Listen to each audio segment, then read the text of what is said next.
And we're recording. And thanks for joining us here, Dale, at the Nick and Max podcast, football podcast. We are honoured to have you on today, and you are our first StreamYard guest from New Zealand. We've had a couple from the USA, but you are first from New Zealand. So welcome, and tell us a bit about yourself, where you're from originally, what team you support, etc., etc. Thank you. Yeah, well, it's great to be here. Yeah, obviously, I say obviously because I'm going to start talking. You'll hear I'm from the UK originally. I've been living out in this part of the world around about 17 years now, so I'm sort of deep into my second decade. Yeah, lived in New Zealand, lived in Australia a little bit, but mainly here in Auckland. And a football person. I mean, I grew up in the 1980s in Kent, and where I went to school, basically in the 80s, you're either a Spurs fan or a Liverpool fan, it seemed. And my whole family, my dad and his brothers, were all Spurs, and they convinced me to be Spurs. So I was working it out. I've been a Spurs fan for 37 years, and been through I'm sorry, I'm out of it. everything of the last 37 years. I'm an Arsenal fan. I'm not having this. I'm sorry, I'm out of here now. Well, right. You know, I think he's going to put an Arsenal shirt on now. No, he's not. Okay. It's funny. The older I get, the less I hate Arsenal. It's very strange. Yeah, it's so strange. I don't mind them too much anymore. I don't. Okay, so I've got a half brother who's. I should say my brother. I shouldn't say a half brother. I've got a brother who's a Spurs fan, and like he was more competitive than me. And for me, I'm just I don't care. I never really have only when someone gives me jip, and then when Arsenal win, it was like I'd give it back then. I think what it was changed for me, like my whole childhood, Arsenal were pretty much better than us, and then we had the Pochettino years, and the Pochettino years we were on top for a number of years, felt like half a decade, and so I sort of felt like I'd achieved that feeling of knowing what it was like to be on top of Arsenal, and now we're sort of back under. It's like, oh well, back to that stuff, but all good. Yeah. he finished. Didn't he finish almost every year in the top four? Or Oh, it was certainly top 4 or 5 for about 4 years running. Yeah, we were in the Champions League consecutively, and of course there was a title challenge the year Leicester City won the Premier League. What people forget is it was actually Spurs who were going up against them for the title. I mean, what a strange season that was. I think 2016, and Spurs were right in it until the last 6 or 7 games, and then we of course went all Spursy and lost a heap of games, and we came third in a 2-horse race. Arsenal actually picked us for second. Oh, I was going to ask you who's okay, and I didn't actually know the answer to that. So I don't mean to be rude when I say this, but I genuinely thought that Tottenham were going to do something, and they choked it. And like Arsenal's been doing for God knows how long. They get there, and then it's just like the last couple of games they choke. Well, it's the way Spurs have been all my supporting life. It's we flatter to deceive. We sort of get a big team together, and then something for some reason goes wrong. And what went wrong for us was Pochettino basically wanted to build that team on and build another team, because he'd had the likes of Eriksen and Vertonghen and all those guys and Dembele, and he wasn't backed by Levy. Same old story. The chairman did not back Pochettino, and then Pochettino, I think Poch started the season after we got to the Champions League final 2019. He started kind of badly, and he was fired before Christmas. And then Levy gave Mourinho and Conte a heap of cash to spend. And so Spurs fans, we were like, why didn't you just keep our man? We would have backed this guy. But such is life. Such a big Spurs fan. I like Pochettino because I follow this team, Espanyol de Barcelona. Oh yeah, that's his team, eh? And he was an inexperienced manager. He was managing, I think it was the women's team at Espanyol when he got given the job, and I think he was there for about 4 or 5 years. And I can't remember how many years within. I think it was the first 3 or 4 years. He had used over 20 players from the youth academy. He managed to bring them up into the first team, and that's what he was good at. And I think that's the reason why he was signed for Southampton, because Southampton have a pretty good academy, and the Nicola something, I can't remember his surname, the Italian guy at the time at Southampton, he knew what Pochettino was capable of. So obviously he was a great signing for Spurs as well. I was going to show you my mug. This is the first oh yeah, FA Cup Cup winners 1981. 81. This is my first memory, my first football memory. Jeez, you're the older FA than Cup me. final. Yeah. I didn't know quite what was going on when Spurs drew 2-2 and a Man City player had scored an own goal. And I'm thinking, wait a minute, how is that allowed? I was a kid, you know. And Ricky Villa scores the winner in the replay, though, wasn't it, that year? That's 81? right, yes. That fantastic goal. And he dribbles through the whole defence. Yeah, incredible goal. He was a great player. I was looking at that because I just wanted to go over my earliest football memories. I couldn't believe it. Like you say, he just dribbled through a whole load of players, and that's skill that you don't see that often anymore. There's not so much dribbling happening. No, it's a very different. It's a very different game, which we might go into in this show. Yeah, it's an incredibly different game now. They retain the ball, don't they? It's all about ball retention, pass it around, and ball stats retention and things. Mm. So you say you've been this part of the world for 17 years. Do you have any recollection of the New Zealand Knights before they went under? Do you know what? I've sort of, because we started the podcast and we had a person on who was like really into the Knights and the Kings.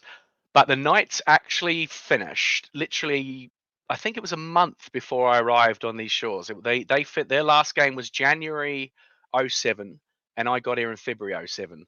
And then my first memory of football here was the fever around, this Wellington Phoenix team being launched down in Wellington. So my entire existence here, I've been without a professional football team, and I guess that's kind of part of why I'm doing the podcast, because it's kind of like, I'm a football guy. We've lived in this city, which to be fair is kind of, it's not owned by any sport. Like over in Australia, you go, well, Melbourne's a AFL city, Sydney's a league city, whereas here it's kind of up for grabs. Rugby union's obviously massive here. Generally, we've got the rugby league, the Warriors. But kind of there's a big fan base there to be had, and I think that's what Bill Foley would have recognised with Auckland, actually. Yeah. So how did you feel when the franchise was first announced? Like, were you like, finally, or what was it? What was the feeling? Kind of. I've sort of not really followed the A-League much, since we hear about Wellington and down the years I've always thought, what, it will be great when we get one here. I kind of always, it was obvious it was always going to happen, because you'd see these other parts of Australia getting a team. You go, surely like Auckland's going to, but as what is always the issue here is money, because we're a small nation of taxpayers, and there's not usually a lot of money for the stuff. So to have the billionaire sports investor come in is what's made it happen. But yeah, when I heard, I was like, bloody awesome. And I've been counting it down for like, I think it's more than a year it was announced, or 18 months ago. Wow. Counting it down, and then I thought, you know what, this is gonna be great. I'm gonna go and see what how much tickets are to take me and I've got some daughters, and they kind of enjoyed the Women's World Cup when it was here, and very, very economically good, for a whole season ticket for me and the 3 girls to go. So we've got like 4 tickets, and just by chance it's in the Port End, and so kind of like, I'm just gonna document this whole season, this start of a football team from scratch. It's some story. It's really, I think it's a great story. I mean, I read an interview Steve Corica gave, and he said he literally turned up there were no balls, no mannequins, no gear, and one of his first jobs was to go out and get that sorted. Matt knows all about mannequins, don't you, Matt? Yep. You know about mannequins, the England shirt. Oh, we've lost him. We've lost him. Can't hear you. 2 minutes. I'll let him tell the story. But yeah, no, it's a great thing to start up a new club. That's why I'm wearing the Atlanta shirt, because this was a similar story. I used to live and work in Atlanta, and the franchise was announced in, I think it was 2015, but then they got their act together in 2016 and stuff. And being a Bournemouth supporter and having lived in Atlanta. Yeah, I can hear you now, Matt. You're back online. Oh, no, you're not. Say something. No. He's in and out. I think he's joking this time. Yeah, No, he's joking. He's joking. I knew. I know him too well now. But that was a great. It was a great feeling to be part of the Atlanta United fan base, and I was connecting. I was watching the first ever game live streamed from Chattanooga in Tennessee, Atlanta United versus Chattanooga. So I know what it's like. This is probably a rare experience these days, but so when I heard Auckland FC was announced, I think, oh, great, I get to relive this again. Yeah, well, I'm going to live it for the first time. I mean, I've 37 years. I've been a Spurs supporter and an England supporter, and really didn't really care about any of the teams. So I'm kind of like welcoming Auckland Football Club into my little kind of cachet of things I care about. And yeah, we'll get going. And it's just going to be great to go to a match day. It's going to be great to, you know, I've already gone through my Google Calendar and put all the home games in there, you know, like and build my life around a football fixture list again, because I did do that for a number of years with Spurs, and it's kind of like it brought back lots of memories, you know. So, you know, we don't know what the quality is going to be like, or whether they're going to win every game or lose every game, but like to be there, and there's a lot going on locally. Things are popping up in the media, you know, about this is going to be a historic day. Get your tickets. You know, they're looking like they're getting close to selling out. It's only a little ground, but yeah, I tell you what, I'm very impressed with I mean, I work in PR, and I'm impressed with the football club's PR, because they're keeping it simple. They're going where they want their fans from, which is on social media. You know, very accessible. They've had a number of events where they've gone out they're in the city. Last week, you know, goals up in the city and beat the keeper, and you know, things going on and little games and stuff. Great. So they're really, really doing a good job, I think, with building a little bit of momentum and a little bit of excitement, and I guess, you know, well, that's what we're trying to do with the show as well, and try and see whether there's room in the Aucklander psyche for this football team.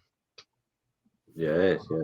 Lads, sorry, I've got to change headphones because it keeps connecting and disconnecting. Hold on. That's what happened with modern technology. That's why I've got the old-fashioned cable here. Do you know what? I vary between. This is my missus. She wears this at work when she's telling all the people what to do on the Zoom calls. And I thought it looked quite fancy, this headphones. I like the way the lights change with disco lights. They're glowing lights. You should turn the lights off and you'll just see the. Yeah, I might do. We'll definitely make that a short. Yeah, that's funny. I was going to ask you. So when you say that the price is quite reasonable for the season tickets, what are we looking at? Maybe just for an adult ticket. It's well, I don't know about an adult ticket, but I could hazard a guess. But the family ticket is $600 for the whole year, for the whole season. Every home game, you get to take 2 adults and 2 children, and so or I've got 3 children, so I can just go with the 3, you know. But so there's no more than 2 adults in that little 4, and yeah. So that works out not very much each, $150 each. For the season, there's 13 games, so yeah, less than $10. Maths. Oh, just over $10. Just $12 a game if we go to every game. I mean, my plan is essentially, you know, when the girls don't want to go, I'll have mates that want to come, and yeah, it's gonna be a real nice kind of like little routine thing to do, and you know, I'm getting all the family involved in making this podcast as well. My 12-year-old daughter she's just been promoted to head of brand and digital at Nice Job Report, so. Really? Tell us about it. Yeah, well, she's cut me an intro video for opening night. You know, it's like a 45-second little video, which is to get the energy into the. We're doing a recording next Thursday night, or this Thursday night coming, I should say. Next Thursday.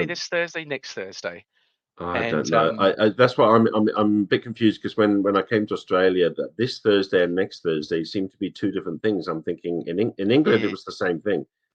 But I think it depends what day of the week you're in. Like next Thursday. I think if it's Thursday, it's next Thursday. But I don't know. Yeah. Anyway, I mentioned this to you before in an email. I'm thinking just because you went down to Auckland, to Wellington, and I mentioned this Thursday, next Thursday, and anyway, that was good. But yeah, no, that's I'm looking forward to that, actually. The 45-second intro. That'll be fun. little bit of energy, and yeah, we're gonna bring some of the lads that were back last time. But yeah, the idea of the show, Nick, is that essentially, you know, we're gonna have different people coming on as the year progresses, but it's kind of like, you know, we're not all there to sort of blow smoke up anyone's ass. You know, we're there to really analyze what's going on at the club and be honest, have a laugh, and you know, try and capture, you know, what it's like to support a football team, you know, through thick and thin. I mean, you'd know about that being a Bournemouth fan, wouldn't you? Like thick and thin. I know. I used to live in Spain as well.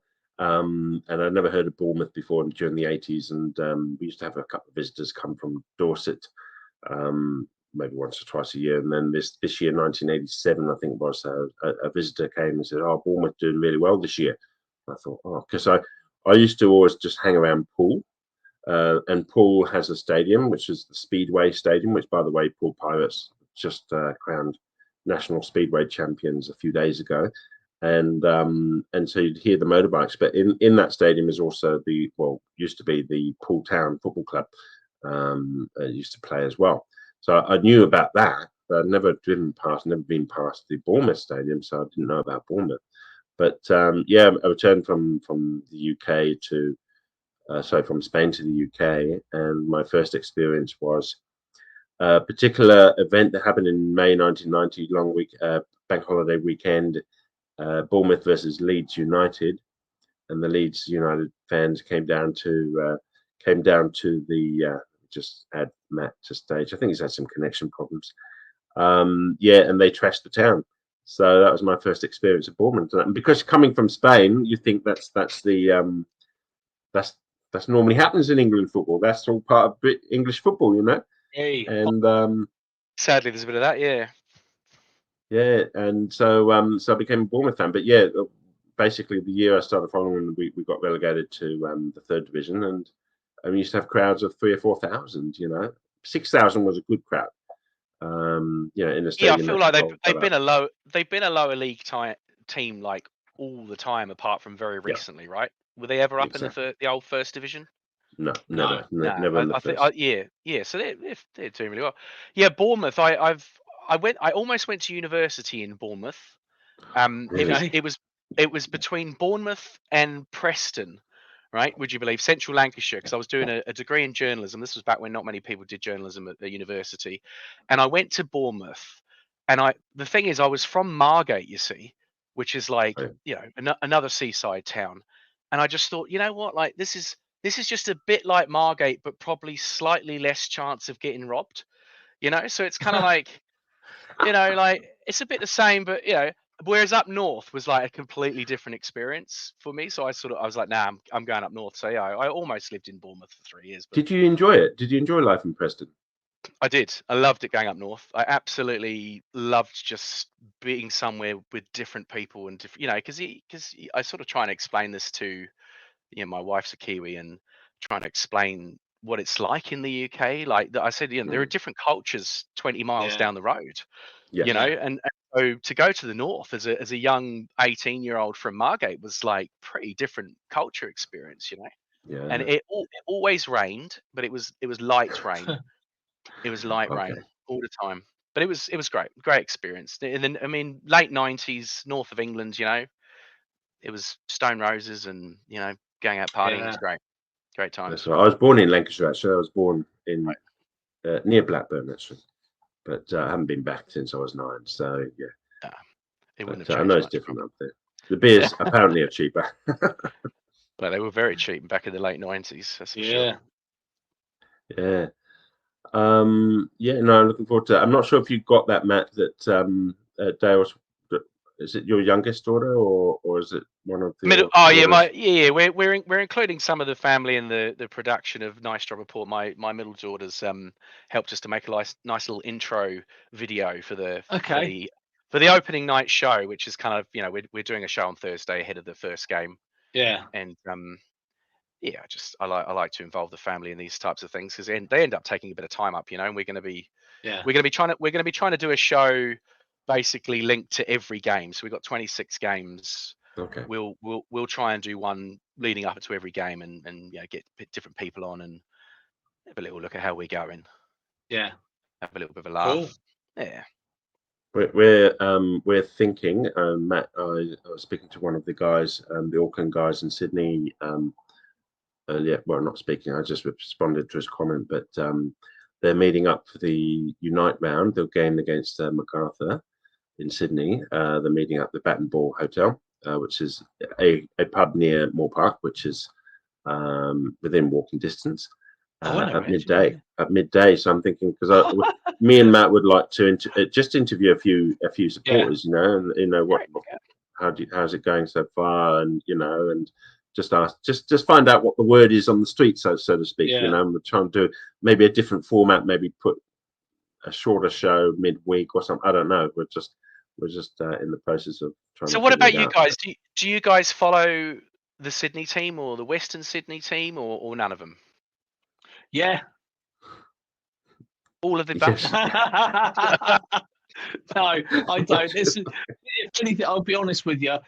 We're going to our first A-League game. Well, I am. Sorry, that's a lie. Sorry. I'm going to my first A-League game. And obviously next Saturday, 19th, isn't it, Nick?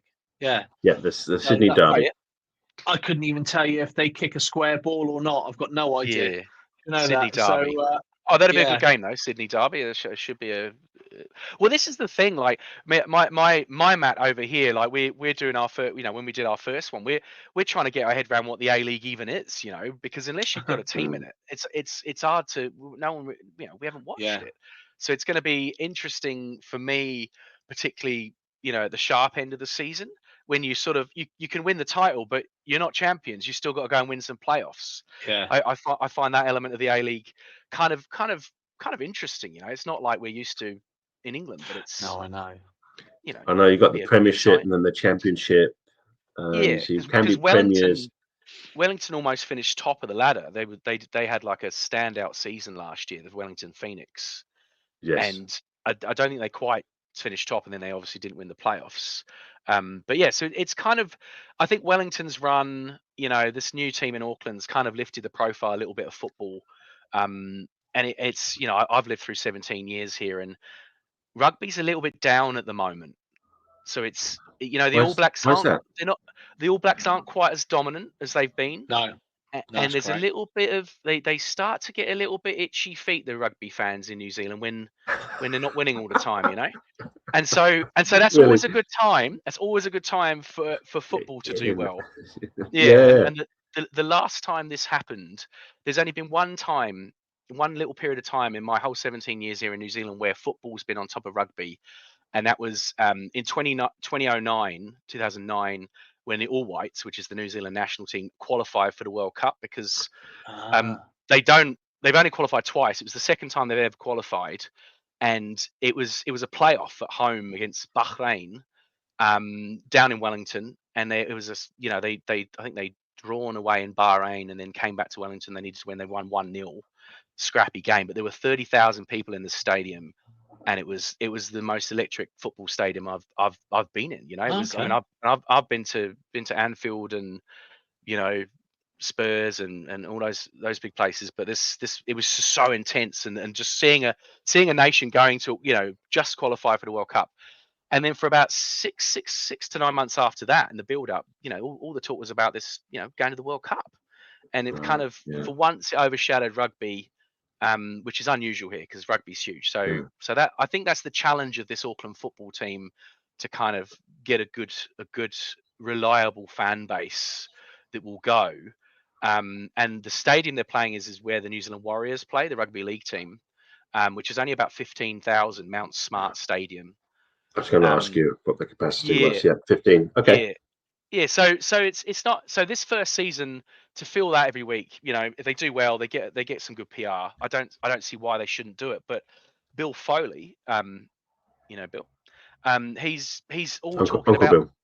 He's all talking about building a stadium, and what Bill doesn't know is that that's all we've been talking about for the last 20 years as well here in Auckland, and it always comes down to the fact that there's no money and no one wants to pay for it. The government won't pay for it. Auckland Council won't pay for it, and so now if Bill wants to build a stadium, waterfront would be nice. That'd be amazing. Yeah. It would be, wouldn't it? Waterfront Stadium. Look at that. That'd be fantastic. Beautiful. And normally, Bill. I mean, if Bill says he's going to do something, he does it. He's not one of those people that will just. I mean, I've not met the guy, and don't know much about him, but he seems to be very keen on New Zealand. He's got heaps of business interests here. I think he owns vineyards and restaurants. Yeah. And so yeah, I mean, just to talk a little bit about how he's set the club up. Very impressive. Good PR. They bought in sort of celebrity investors to own little portions of the club. And so we've had a couple of ex-All Whites. One you might be aware of, Winston Reid, who captained West Ham. So he's purchased a little bit of the club. So these investors, they've got links to great old All Whites team, even links to the New Zealand Knights. And then just this week, Stephen Adams, the NBA basketballer, because it was rumored a couple of weeks ago, because we actually talked about it on Nice Job Report, and we were like, it's just a wind up. But yeah, Stephen Adams, he says, look, the club's going in the right direction, because the first thing they did is they went down to the New Zealand leagues and they started to pluck out good players that they could see playing in the New Zealand leagues before they even started to bring in. We brought in a couple of Australian players. We brought in a couple of foreign players, like you do, a couple of marquees. But the first thing they did is got a bunch of Kiwis in there, and they bought as many. They went over to Steve Corica, and the club went over to the All Whites games, and they sat down all the All Whites and asked all of them if they wanted to come, even Chris Wood. And they said, look, we're gonna make something special going on here, and I think 3 or 4 of them have come back, and Chris Wood is still thinking about it, I think. They're not in the Forest player. Yeah. Very good striker. Scores goals everywhere, right? I know. He's just a reliable player, isn't he? He just like you said, he scores goals everywhere. I'm thinking, I think he probably still might wait maybe another season or 2 in the Premier League. I don't know. Another couple of seasons he's got, but he might come back, because he's a Kiwi lad. New Zealand's one of those little places that a lot of Kiwis, they do come back. Once they've done their thing, they'll come back and have a nice little life here and play for his. Well, it's not his hometown. I think he's a Christchurch boy, but he's he's a New Zealander, and yeah, it'd be great. Yeah, no. So I'm just going to ask you: have you been to any of the friendly games? No. That Auckland FC. I'm a middle-aged man with a family and a job. Like I ain't got time for that stuff at the moment. But no. One of the guys that came on our show, he went down to a game. Yeah. That's Blair, is it? Is it Blair? Blair, yeah. He's a bit of stat. The guy with the Port's t-shirt. Yeah, he's in the Port. Yeah, I'm still trying to get to the bottom of who runs the Port. Like it's kind of it. Everyone sort of says, "Oh, I'm in the Port," but I'm trying to get to the bottom of who runs it, and I'll get him on the show. Chief? I need to speak to the chief. Who's the chief? I think the answer is there's no one. Someone just came up with the concept, and it's actually incredible. They sort of started this. We'll call it the Port. And they're calling it the active support. And the reason they're doing that is because these guys would have all been to New Zealand sporting matches before, and I've been to New Zealand sporting matches, and it's hard to get the crowd going here. There's not a big culture of songs, like in England and Europe and all over the world with football. Singing is synonymous, right, with the game, but there's not a lot of it. The All Blacks chants are a bit All Blacks, All Blacks. And that's where it starts and ends. So these guys are going, no, we're not having that at this football club. We're going to have a dedicated section behind the goal. We call it the Port, and you're expected to go in there and sing and be part of it. So yeah, I thought when I bought my tickets, I said, I'll go in there. So as long as they're not going to be singing any Justin Bieber songs and converting them to football songs. Well, it's a new generation now. Like they're in their 20s and they're sort of trying to write the songs before they go to the games. And I'm like, nah, it's not going to work like that. It's going to be a sort of organic thing, and something will pop up one game and that'll be it. Yeah. Okay. Yeah, we interviewed on here. I think it was our 5th podcast. A good friend of mine, a capo from Atlanta United, and when we're talking about Atlanta United, we're talking about 45,000 plus. And the supporter section in Atlanta United, when the club first started, there was one supporter group, but then in the initial season, there was 3 others: the Faction, Footy Mob, and Resurgence. and they all seem to get on well at the beginning, and then like as human nature is, they all start to trying to get more members and pinching off at each other's memberships and stuff. And I thought that was an interesting thing. I don't think that will quite happen with the port and stuff like that. I think I see more of a unity thing, and let's just get behind the club and stuff like that. But it was interesting hearing his stories about capos and tailgates, which is very much an American thing. The barbecues going on before the game and stuff like that. So that was interesting. But I'm on the port website, the Facebook group now, and they're still churning out songs. They're still churning There's a lot out of songs, and someone's making a little bit of trade on T-shirts and mugs. I think there's a couple of young entrepreneurs in there. But what I was going to say is the club have embraced it as well, which is good. They actually went down to a pub, and some of the players and managers went, and Blair was in there, and so yeah, it's great. Like I said, they're putting on things for the kids. They're going around all the local football clubs. I mean, we have a lot of grassroots football being played here. Saturday mornings, and it's and again, it's more than rugby, because of course a lot of the mums and dads don't like their little boys or girls playing rugby. Because there's some big units here in NZ, and Yes. so yeah, it's football all the way, and but then it drops off here. The interest sort of drops off, and I think maybe having a club here where there's a pathway for a young, because I've been down, two of my three girls have been through the local football club here, and I've seen one boy play, one 8-year-old. Amazing. I thought this kid could do anything. I just watched this kid dribble, and the ball doesn't leave his foot. He's brilliant. And but there's never been a pathway for these kids to go into the pro league. Oh, You'd have to move to Australia or to Europe or whatever. And a few have gone. We've had a few, Winston Reid and Chris Wood and Ryan Nelson. Yeah. But I think now there's this club. There's going to be another pathway, and I think it's going to be great for fans to see the likes of people like Alex Paulson, of course, Bournemouth loaned back. Yes. Slightly controversially to Auckland. I know we were going to ask about that, but yeah, well, we can get into that. But he's an Auckland boy, and he is, and okay. so yeah, he went to school here and grew up here, and so apart from the fact that it's going to stir this Auckland Wellington derby up a little Yes. bit, Why great not? to have it. Great to have a local lad who's clearly a good player. Like I mean, what was he, player of the year last year, goalkeeper of the year. He's in between the sticks. So I think, like I said on my podcast, if you've got a good goalie, you're halfway there, right? Yeah, because that's you're supposed to build back from the defense up, really. I mean, that's how a lot of traditional good teams have done. But it's always interesting when Bill was at the A-League launch and stuff, and he was talking about the Wellington Phoenix, and he said, I think we want to have a good relationship and help each other. And then I thought the next thing he does is sign Alex Paulson. And then send him over to Auckland. I'm thinking, well, that's not going to help, is it? It's brilliant. Yeah, I mean, it's stirred it up a little bit. We're somewhat sort of unsure about the derby with Wellington at the moment. It's sort of there's no real friction between people from Auckland and Wellington. It's a small country. Everyone knows each other. But yeah, I mean, I think if both clubs do well in the league, then there's going to be some good games between them, I'd say. That's it. And how do you think we'll finish? I mean, this is a way. I'm asking this question way in advance, but we haven't even seen the team play competitively in the league yet. But would you be happy for mid-table finish this season, or are you just happy just to see? How do you think the team will finish? Well, I mean, it's not really what I think, but I mean, it's more about the Foley saying they're not there to make the numbers up.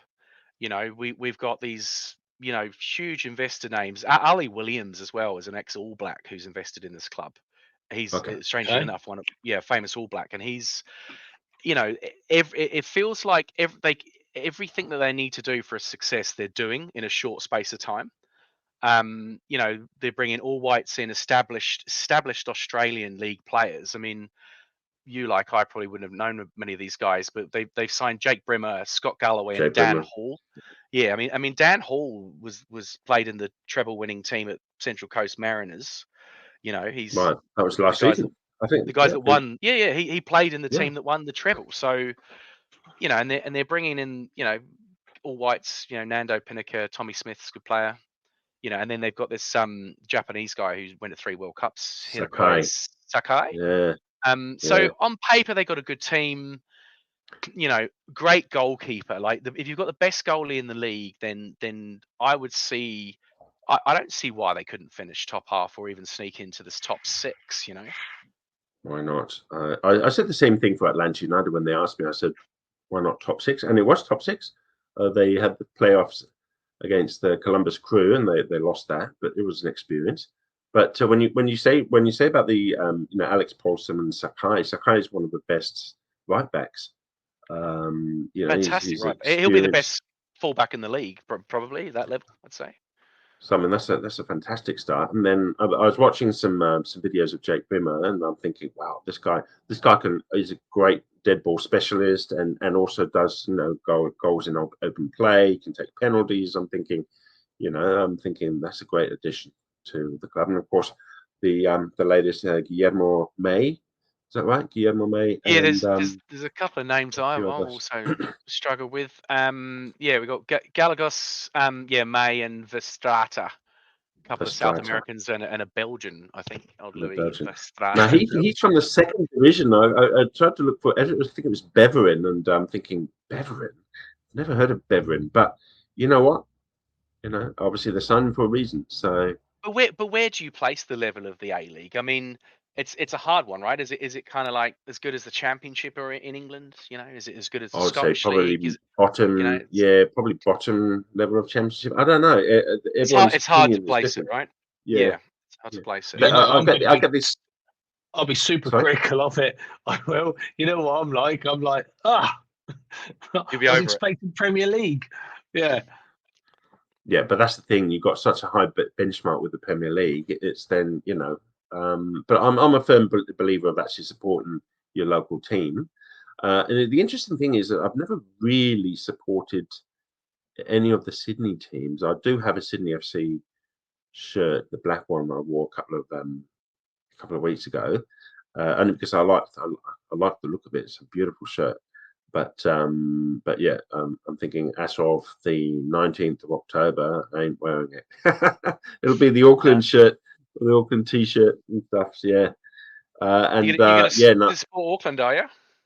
So absolutely. Nice. It's one of Foley's teams, and I want to get behind, and the fact that it's a new venture, and we've got this good old flag. We've got a story about the flag, haven't we, Matt? Yeah. So, do you want to? Because I've been talking too much. Do you want to tell them? Go on, Matt. You talk away. Well, Nick bought a flag. Well, he's got one more Auckland flag than I've got. You know. Well, we've been okay. So I don't know if you've watched our podcast for a bit, but Nick was looking at getting a jersey, and then every time we've brought up a subject to do with buying something from the club shop. The Auckland FC club shop. Yeah, the Auckland FC. Something's happened. Like, for example, he emailed him saying, look, you know, where's the shirt sizes? We need to know shirt sizes. And then a week later, shirt sizes come up on the website. He wanted to buy a flag, and he went to check out, and it was like, no, you can't check out because you can't send the flagpole to Australia. Right? And you go, a flagpole? You're sending a flagpole. Who puts a flagpole in a football flag? So anyway, Auckland FC, obviously. Yeah, and then the next week they go, you can buy it with or without a flagpole. How many people are going to buy a bit of wood? I wouldn't buy the pole. So, and then well, you can see in the background, he got it without a flagpole. Because we mentioned on the podcast. We mentioned in the podcast, and we were having a bit of a laugh about it because, you know, you got to have a laugh about these things, you know. And I remember when the shirt sizes, when the shirt said, the website said it was an athletic fit, and I'm thinking, oh gosh, what's an athletic fit? and it's normally slimmer than normal. But then how do you know what size is the right one? You know, and then we mentioned it on the podcast, and then following week. I'd like to point out an athletic fit. If you're a middle-aged father, you're a middle-aged father, and I'm a middle-aged father, it's not our fit. Be careful. Be careful. Well, he's going to go like that, and he's got like a washboard stomach. I know. Well, this. I conclude the story. This is why I don't own an Auckland shirt currently. You said, we've got an Auckland shirt. There's no way I'm going to buy one of these online. But having seen what's happened, so I'll probably just if I do, I'll get one in person, actually try it on, because I'd be at LXL, but some of the horror stories I'm hearing is not sort of inspiring me to buy one online. Well, it's Eddie, wasn't it? Eddie, sorry, Robbie, Eddie, right? Robbie, who we spoke to last week. His shirt, it came out as well. Was it? It was an Auckland top, wasn't it? Yeah, it was. Yeah, right. Yeah. So his Auckland top, he bought it, and then I think, was it an email that went round, or was it on the website that said if you haven't taken the tag off, you can send it back and get another size? And he said, I had it for 2 weeks. He already took the tag off. You could have taken and was the tag wearing off. it, and it was a snug fit. He said, mind you, if you wear it for my wife's bought me a Spurs shirt, online before for Christmas morning. And I've actually put it on, in front of the family, and I'm immediately I'm like, I'm never going to wear this. Immediately in my head, I'm like, oh, it's lovely. Oh, thanks. I do this. I'm like, I'm never going to wear this. I do this, right? Because it's so tight, like And then I go like that, and then I go. Yes. It's not happening. It's not happening. Yeah. What you should do is when you try, just do loads of press ups, just do that, and then put it on, and then get the pictures. You know whether it's got a little bit of air in it. This is a Brazil shirt, famous Brazil shirt. Oh wow, look at that. Nice bit of air in it, It's like I wear this all the time. It's easy, I don't want clingy tops. Well, don't laugh. I'm actually trying to slim down. If anything, I'm trying to get. I want to get down to what am I now? I've got to be about 84. I'm trying to get down to about 80, and that's a struggle. 4K to go. Have you heard of dance videos, Matt? There are these dance videos that I watch, and I've got TikTok. Her name is Grow with Joe. Remember it, Grow with Joe, and it's very addictive. And she just smashes you every day. You got to stay consistent. You do 20 minutes, 30 minutes, and you're just dancing. Because I've given up football this year, and I've taken up dancing from YouTube, and I gave up football because I was getting too injured. Right, I was always carrying these injuries.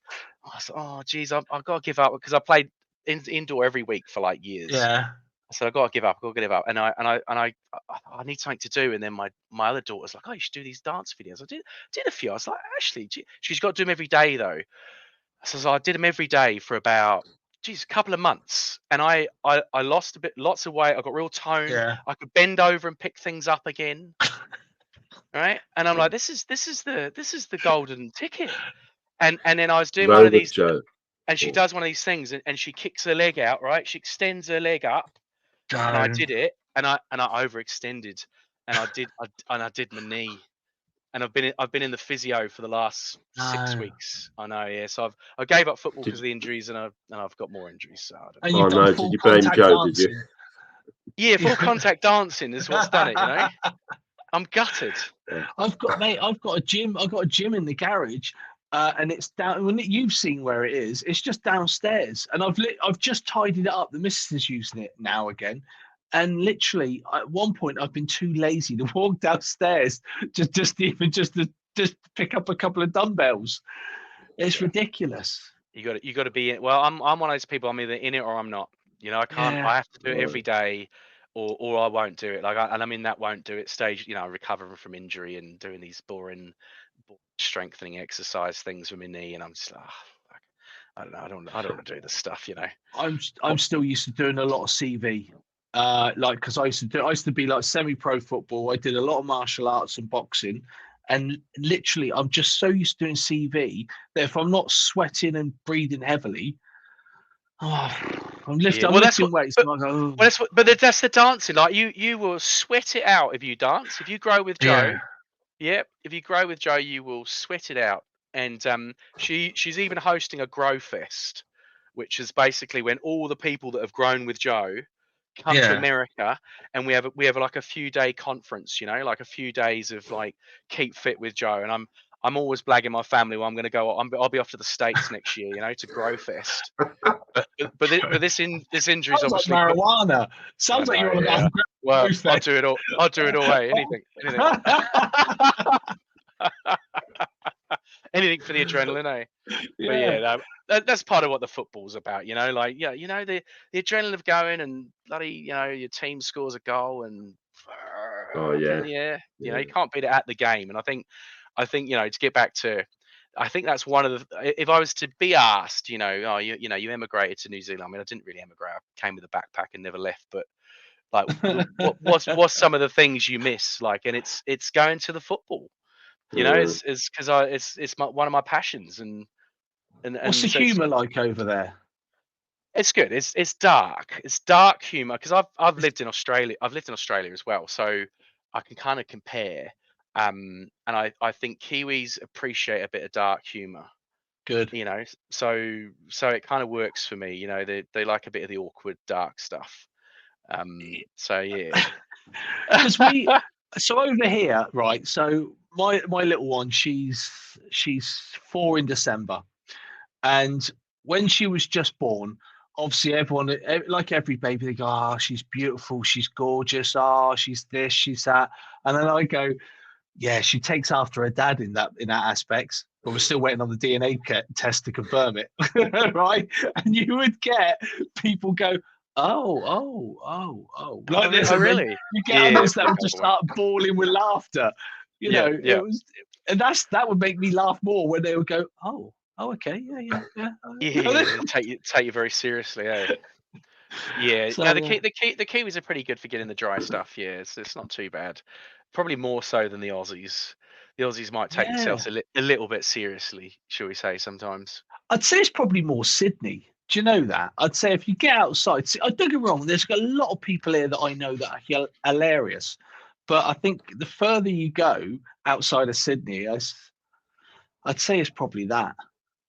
Well, I lived over in Perth for a bit as well.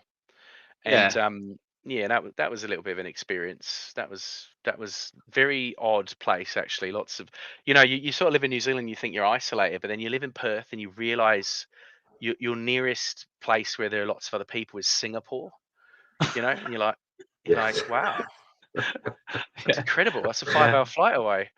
So it's mental over there. I mean, it's just and it's hot and sunny. I mean, I know it's hot and sunny in Sydney, but it's hot, sunny, blue sky days like 300 days of the year in Perth. Brilliant. And you wait and you say brilliant, but you still got to go to the office, and you still got to go and do stuff, and it goes on these runs of like 45 degrees, 46 degrees, 47 degrees.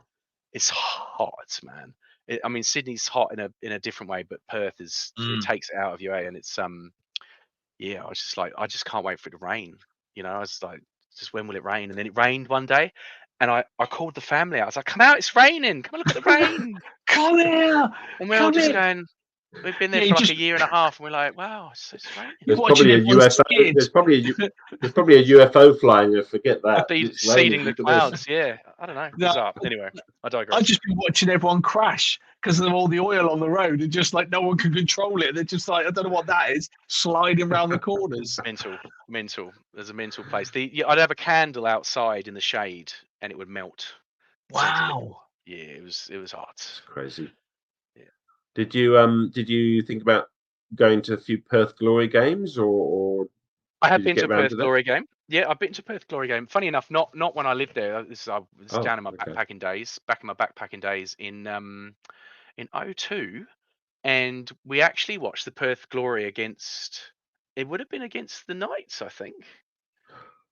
Yeah, I've seen a Perth Glory game. Anyway, it was a long time ago. I had a couple of mates we went, but I think that must be my only A-League game I've seen in person. Yeah.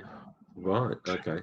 So I remember that my first A-League game was Perth Glory, but Sydney FC versus Perth Glory, and Sydney FC were on this really long unbeaten run of I think it was some bizarre 18 games unbeaten. So I went along to Sydney FC versus Perth Glory at Moore Park, and Sydney FC lost. First time in 18 matches or something. I think, oh, okay, I obviously didn't bring any luck to the team.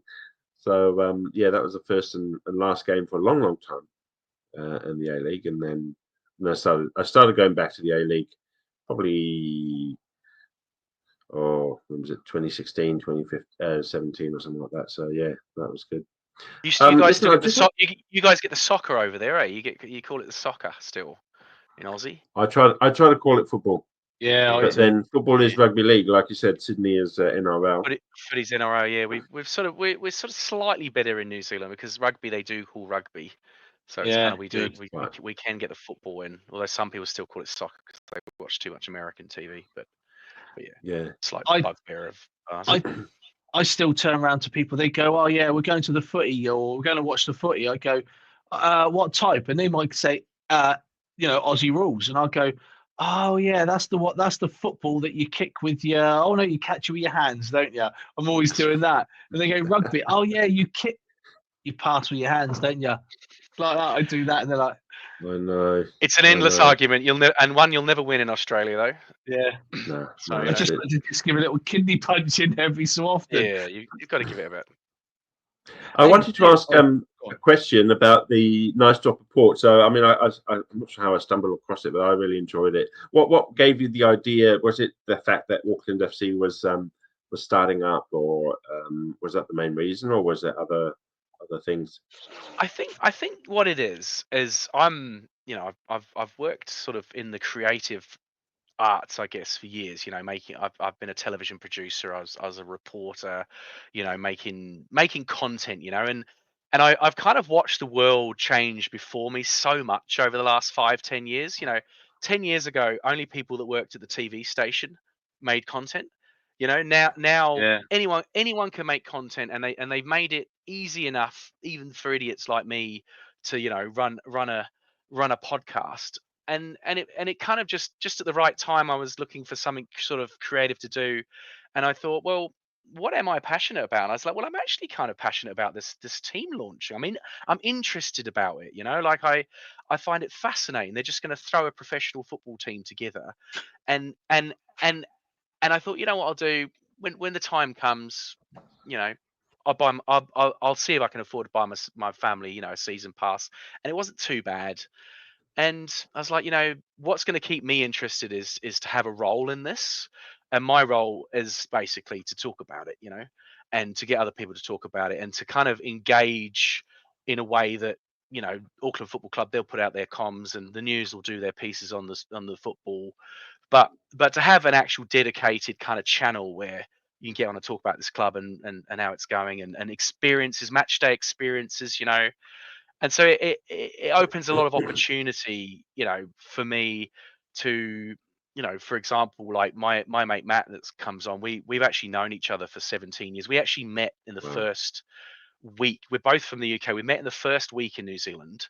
We ended up in the same hostel. I was best man at his wedding.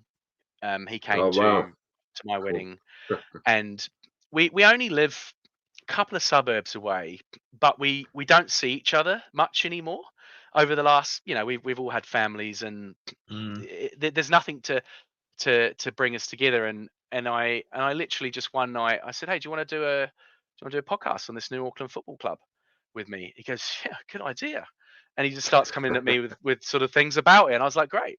And so yeah, just sort of went from there. And I was looking for a name, thinking, what am I going to call this thing?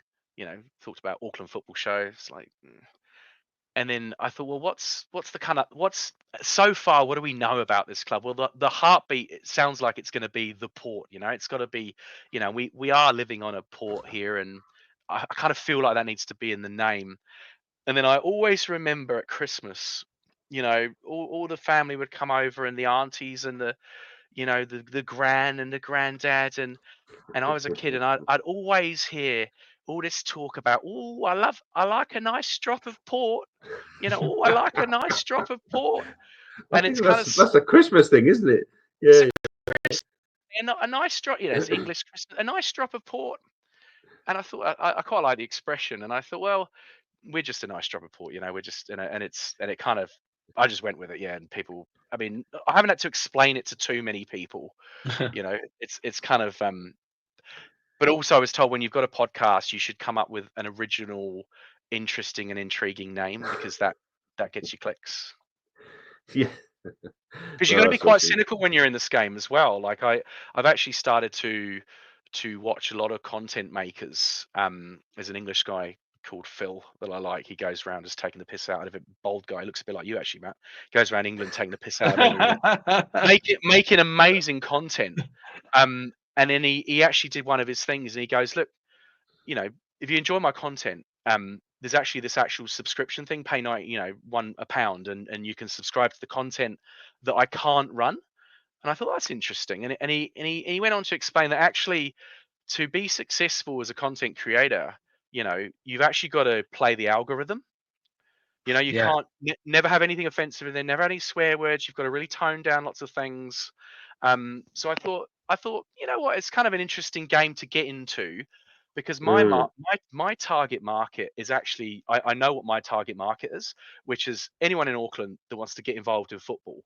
And I feel like there's a target market out there. And so, it's sort of, it's a challenge for me, and kind of a way to document this year, because I'm not someone who can just do things for no reason. Like I want to go to these games, but I know that I'll definitely go to these games now because I've got a responsibility to go and do this podcast, and we might do it for a year. It might be crap, and we'll not do it, or it might be great and something that a lot of people get a lot of enjoyment out of, and we have some fun. Yeah, so that's why I started it. Yeah, it's a big journey, isn't it? Because we've been learning as well. I was just trying to figure out things, and then you have one content creator say with this, and then there'll be another one that says the opposite, and you're thinking all of them talk rubbish. Yeah, I'm not listening to too many people telling us how to do it. I'm just as long as I understand the tech, that's the key to this. As long as I make the technology work, my mouth will do the rest. That's the plan. Yeah, no, we've got a bit of kit behind this, but no, those content creators, they do my nutting. And I think what we should do is, to get the views up, just go actually make a video, for example, a nice drop report, and just make it a little bit like, if you want to get, and just do all these weird stuff and go get your numbers up, you have to do this. I can tell you now, you'll get a million views just by doing that. You got to deliver though what's on your thumbnail, that because I haven't done the thumbnails yet, but if, those people that go, tune in to watch man crashing out in the street or whatever, and then they tune in and there's no man crashing in the street.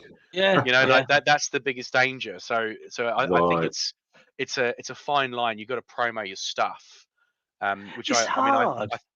I know it's hard. I think what it is. I mean, my tactic is I've joined Facebook is easier to get your content in front of people that's the right audience, because obviously there's the Auckland Football Club Facebook group, there's the Port Facebook group. I mean, that's 6,000 people, and if I post into it and and I don't get banned, and I kind of but my plan is to engage them, ask them a question. What do you guys think about the 5 o'clock kickoffs?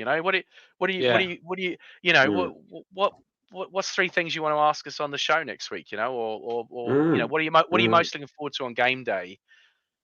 So I'm going to try and create some content that's useful to people and fun to watch, and ticks my creative juices. I have a 9 to 5 normal job these days, and I need something to tick that little creative outlier. So that's my little piece of art, or it will be.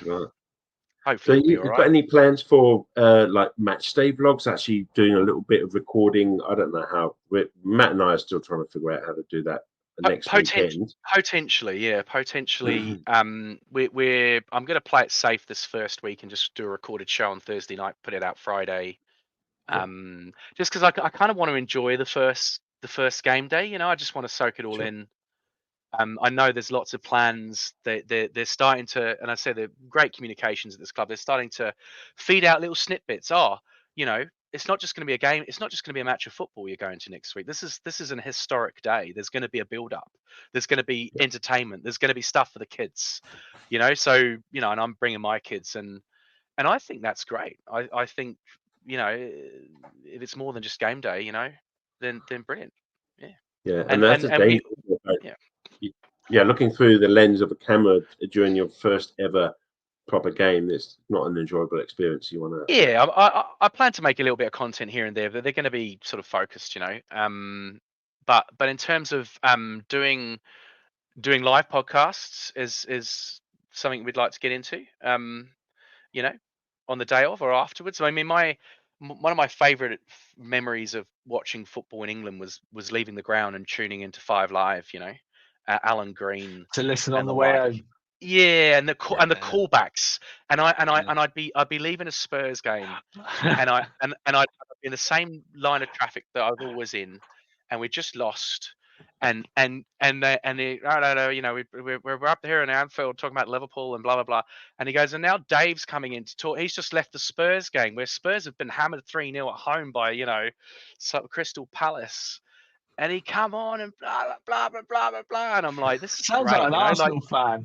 Yeah, well, jeez, Spurs are bad as well. Arsenal are actually the worst. They're the worst losers. Arsenal. Have you seen the Arsenal TV?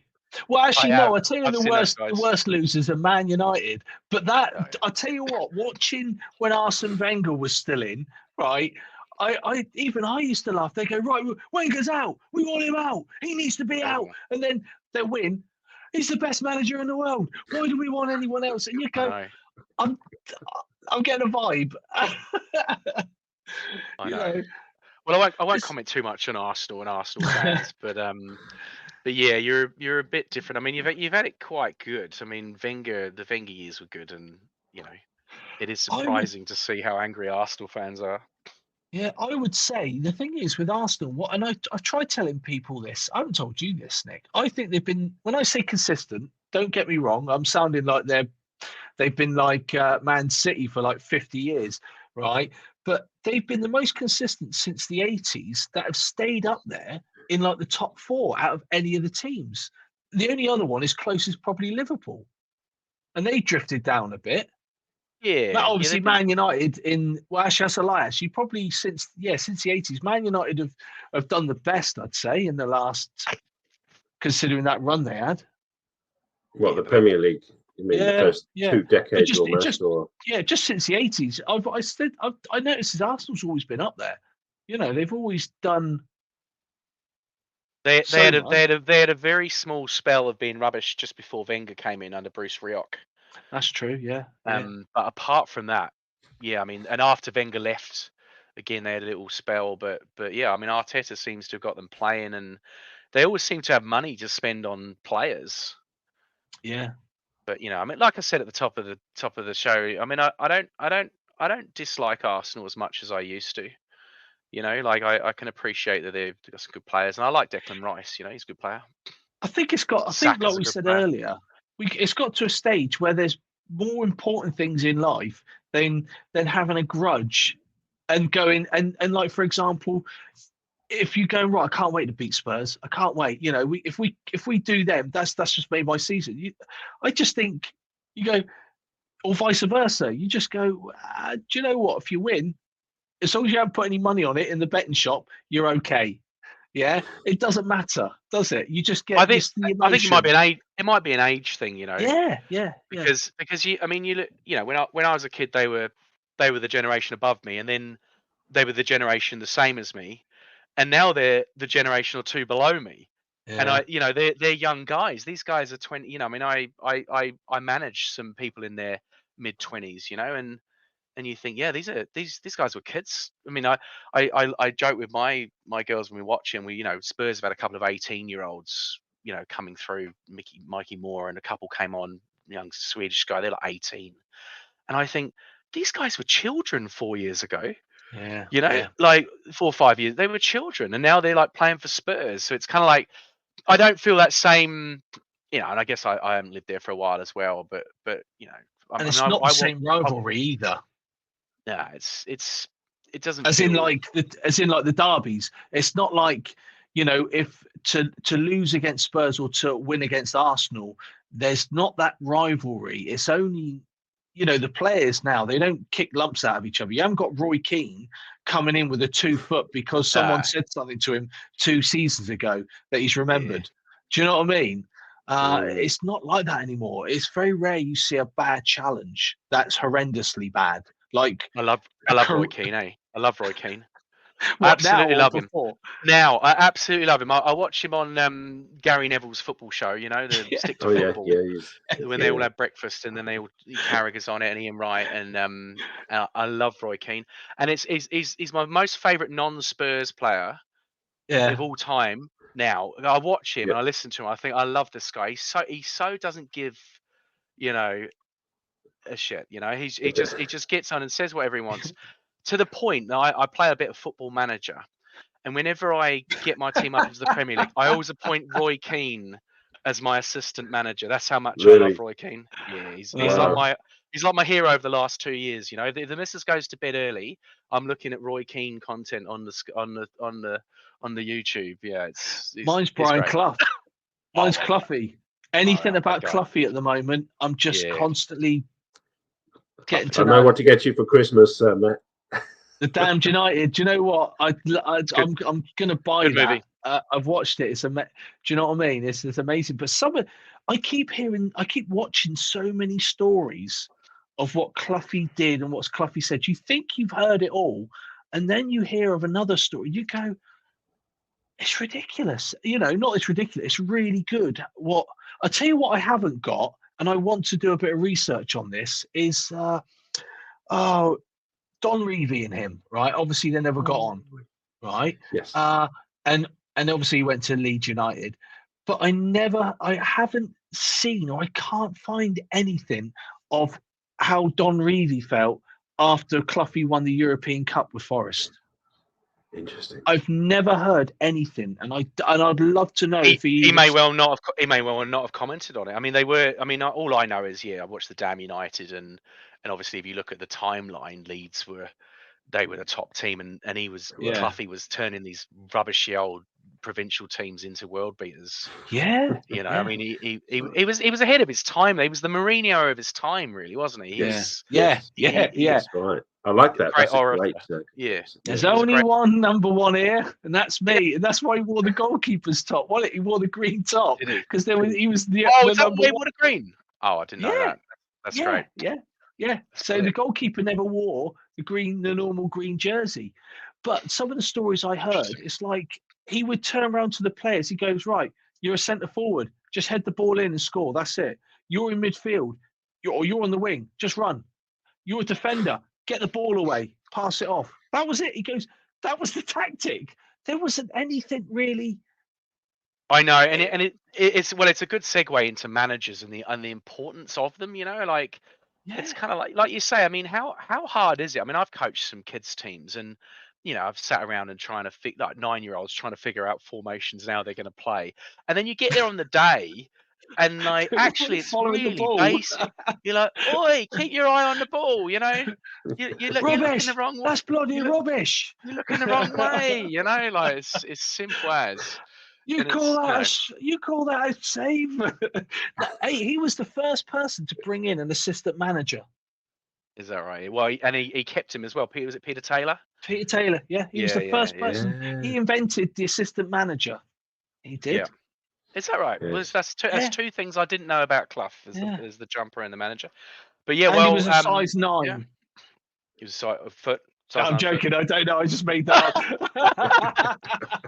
Well, what I learned about Steve Corica, who's the Auckland manager, is that because he obviously was at Sydney for a long time, had a lot of success at this level. But when he left Sydney, he spent a lot of that time apparently traveling around, spending time with the other Australian managers around the world. Okay. Because they're all sort of, they must all know each other and they're all quite close, and he went and spent some time at Spurs with Postecoglou apparently. So he's been looking at what Ange's doing at Spurs. And I'm just thinking, gosh, I wonder if he's going to play like Spurs, because I don't know if you've seen, talking about tactics and systems, like Spurs are playing an incredibly high line these days, and just taking risks that I've never seen at that level before. You know, we're playing the ball out in our own box. Right. You know, and it's a kind of very new style of, and I think they're all trying to be like Pep. You know, they're all, but I read a very good article on it. It's like you can only really use the system if you've got the players that Pep's got. Yeah. You know, Yeah. and if you try at Auckland trying to dribble out of your own box, you're going to concede 2, 3, 4, 5 goals a game. Yeah. I'm not a big Yeah, fan, to be honest. You like you say, you have No. to have the right players. I think Bournemouth tried to do that with Eddie Howe, play from the back, and but a lot the of them amount do. of times, but a lot of times, you know, they try to play out from the back. They get under pressure. They pass it sideways across the centre of the pit, and then it gets intercepted, and then it bang back in the net. They do what you told. We would have all been told as small children.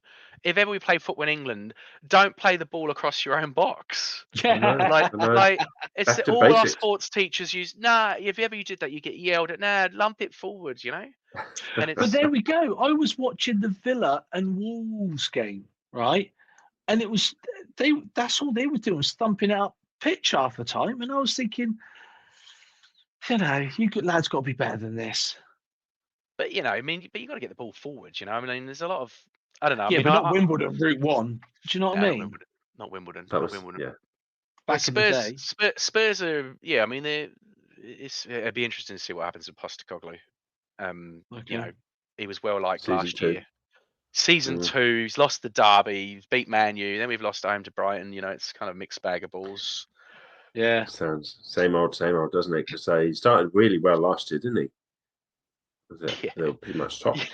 So Spursy though last year. Like yeah. You know, we're a top. We're going to win the title. It was going to be all champagne and, you know, street parades, but no. Oh man. We should know better, really.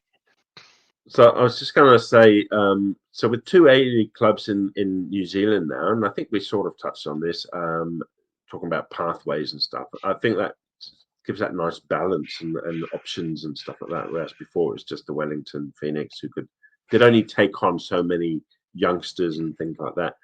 I'm just thinking in terms of Auckland, do they have a development squad yet, or are they relying, like you say, on the scholarships and all the other local teams? Because I know they put money back into the community, haven't they? They've given back money. I think it was $100,000 or something to. Yes. And when you bought your when you buy your ticket, your season ticket, you can opt to donate to a football club of your choice, like a local, you know, your local. And my one was on here, and I think out of the 600, you can donate like 100 to the local club. So yeah, they're really making sure that there's. Is that an Auckland thing only? This is when I bought my Auckland Football Club season ticket. There's a little button that said, "Do you want to donate to a local football club?" I'm talking, you know, just in my little suburb here, you know, Te Aratu Football Club, shout out, and yeah, you just click the button and send it through to them. So, and I know they've already been down there. Like the Auckland Football Club have already been down to my local club and a bunch of other clubs all around so they're, you know, to summarize, they're building these connections. They don't. My understanding is they've got a squad of 26, and a significant chunk of those have come from the New Zealand leagues. They actually, Corica's first job and his team, apart from getting some balls and some mannequins in, was to get some players. And it was very focused that they didn't want their first signings to be a marquee overseas signing, and they wanted it to be local boys. And they went out and they watched, you know, Corica was saying he watched, you know, 2-3 New Zealand league games a week for a couple of months, and they signed a couple of players. So there's going to be those pathways, you know. It's going to be great. Nice, and maybe they could use some of those teams to then develop players, I reckon it's going to be an ongoing thing. So it's going to be brilliant. Yeah, I mean, I've got a wee son. He's only 2, but he's already going to be a footballer. So, you know, if he gets, and he's pretty keen. You know, he's a bit Roy Keane-esque, you know, in his behaviour. So it's like a toddler Roy Keane, you know. So yeah, just moaning all the time. Oh, just awesome. yeah. That's crazy. Well, I want to make a big shout out to a Nice Drop Report. So we're going to put the link in the description down below where you can find a Nice Drop Report. Put the Beautiful. YouTube channel. Are there any other socials that you have? We've got a Facebook page, Instagram page, Spotify. We're on Spotify now. Nice. Oh yeah, nice. Yeah, we're through Buzzsprout. We're on Spotify. I don't think we're on Apple yet, but we're on Spotify, so that's the main one. Yeah, YouTube. Yeah, well, send us those links by email, and we'll make sure they're in the description. Yeah, episode. That's great. Well, I'll give you a show a little plug on my show. So I went on. Yay. Definitely. Well, I haven't got any other questions, Matt. Have you got anything else to ask Dale, or shall we leave it at that? No. Hey? No, I'm actually saying I do have one question, mate. Are you thinking about flying over here any chance for a game? Because I can imagine it's going to cost a bit. Yeah, it does cost a bit to get to Auckland. To get to Sydney. Yeah. Yeah. Do you want to shout me a flight? Do you? Wait, hold on. Oh, I thought that was the next flight. And are you on a return flight to Sydney?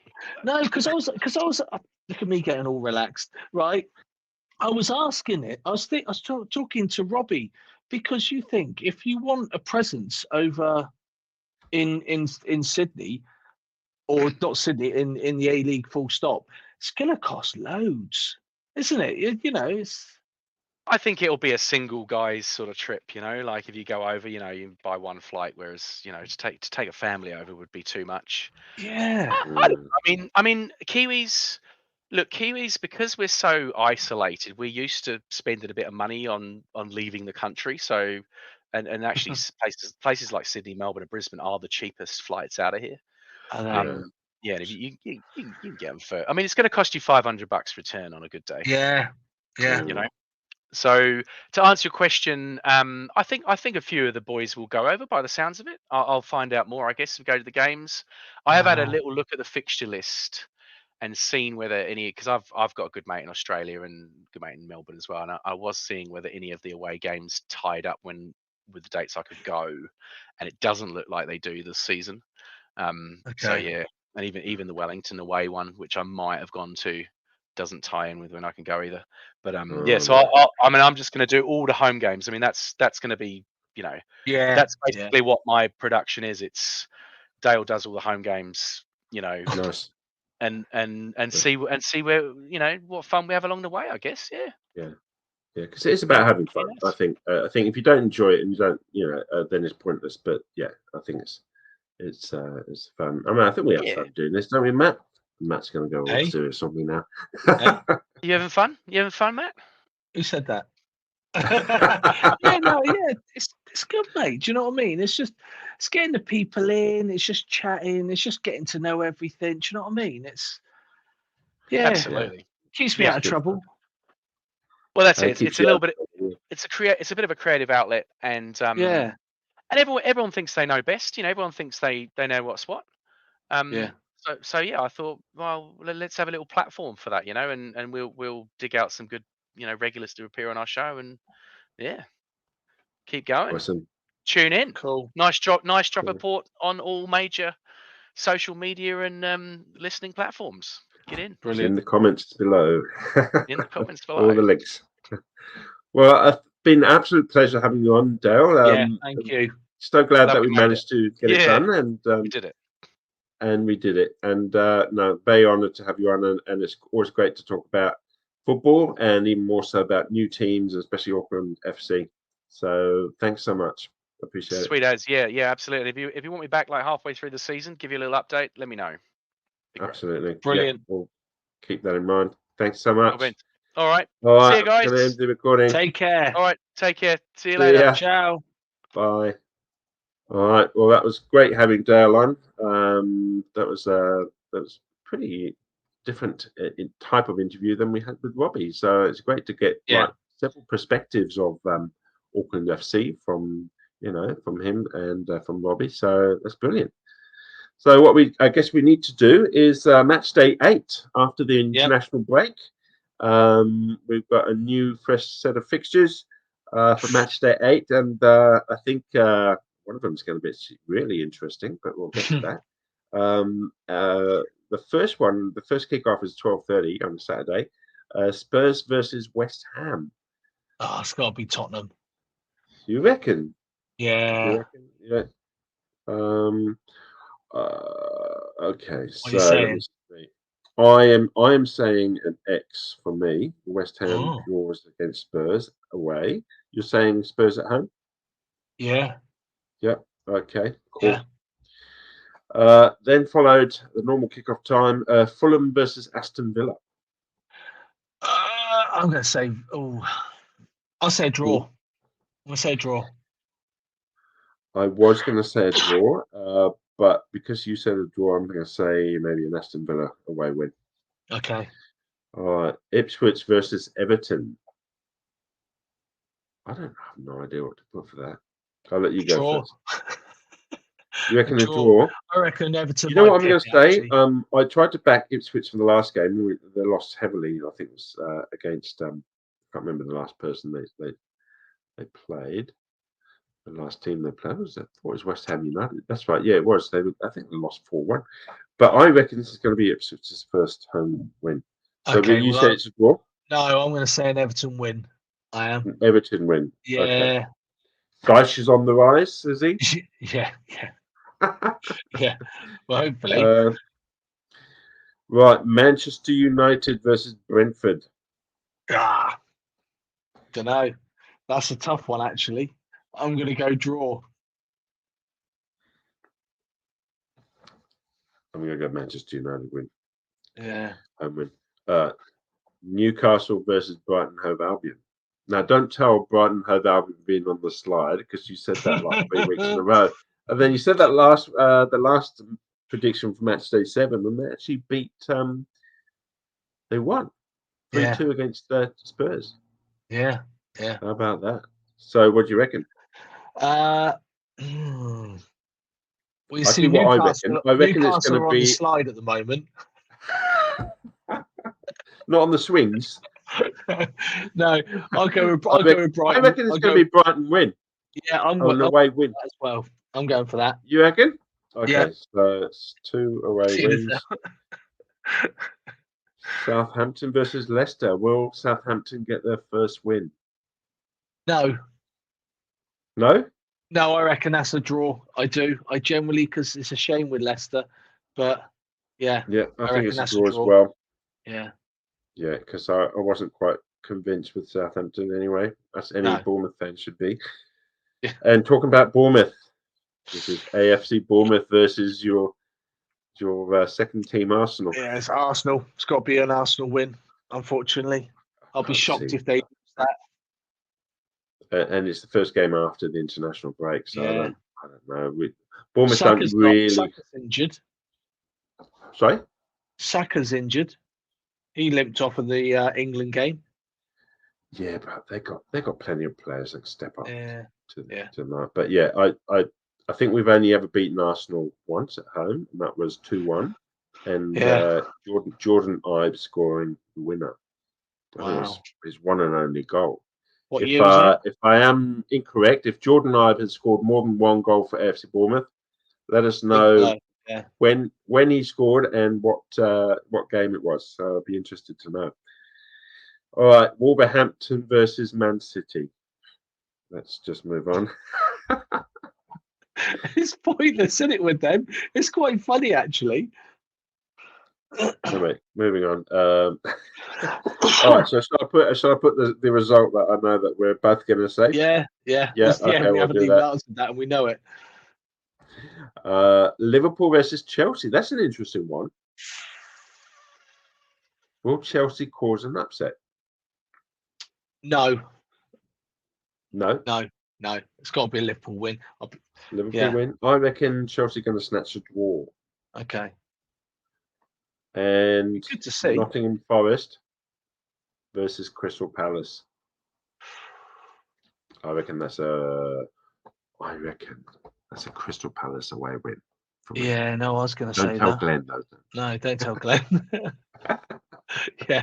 No, I think it's going to be a Palace. Yeah. You reckon? Yeah. They just got that knack of doing these unsuspected or unexpected things. So that's match day 8. Already. Yes. So what's that? 8 times 16, 32. We're not quite a quarter of the way into the Premier League season, but we're getting there. Yeah, it's normally Christmas, isn't it? When Christmas happens, we will normally know that's like mid. Is Christmas like a third of the way in, really?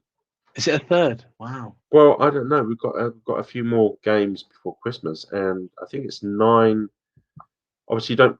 10 games in technically would be a quarter of the way in, but you don't play yourself, so that's like 9 games. 9 times, 9 times 4. Okay, yeah. Sorry then. Yeah.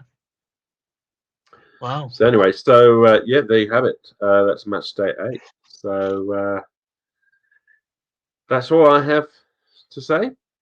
Yep. And, me too. And we'll get this out and see how we go. All right. Thanks for watching. If you like, comment, subscribe, and hit that notification bell. So we're going to have to get a snippet. Just put that at the start of all our podcasts, because we keep forgetting. We get straight into the interviews, and then we just like, subscribe, comment, hit the notification bell. So we'll find a way. We've got to find a way. Good song. Good song. All right, guys. Thanks for watching. Ciao. And see you next time. See ya.